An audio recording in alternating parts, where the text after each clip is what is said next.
I apologize, I've covered a huge area in a short period of time. And I apologize if I went too quickly. Is there any question over what I've covered today? Yes? Wa alaikum salam. For an informative lecture.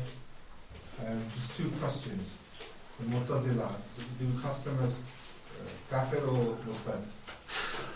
Alhamdulillah, salatu wassalamu ala rasulillah. The question is whether or not the Mu'tazila are classed as kuffar or not.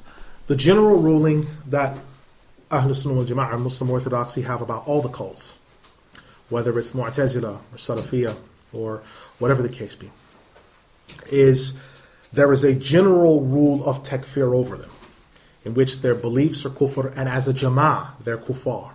But individually, they're taken case by case. So you have a hadith where Imam Ahmed, rahimahullah, says the Jahmiyyah are kuffar. They are apostates. But when dealing with individuals within them, some of them he's harsh with, and he's telling them to take shahada, but some of them he's calm and he's gentle with. So in general, the cult itself, because its origin is from shaitan, and what it represents is kufr. So we would say the Mu'tazila are kuffar. We mean by that the cult as organization, as a general sense, being under the threat of Allah. But we don't say every person that is from Mu'tazila is a kafir. We wouldn't say every Ahmed is a kafir, but in general the Ahmadis are kuffar, in general the Salafis are kuffar, in general the Chakralvis are kuffar, the Parvezis are kuffar.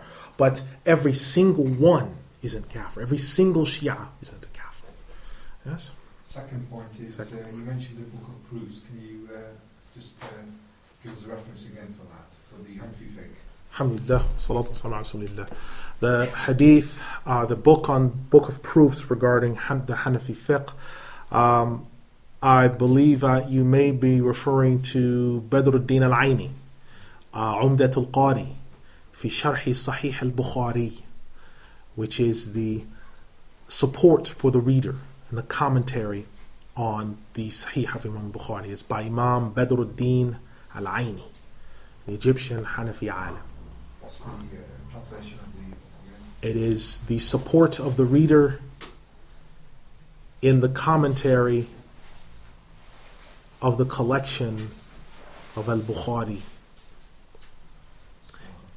It is in large books. It's larger than 8 by 11. The ones that I've seen, it is about 12 volumes.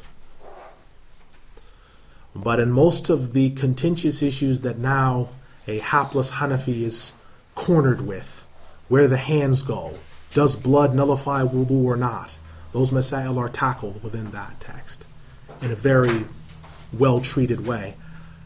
A Muslim brother that I know from Wakefield, he says I keep that book by my side most of the time. It's so indispensable. It's that important. Yes? Is there another question? Another question? Yes? You know, one of the things that you said about, was it Imam al-Huda? Imam al-Huda. Imam al-Huda is Abu Mansur al-Maturidi. He died 333 AH. He is the one who saved the Hanafis from going into the Mu'tazila hole.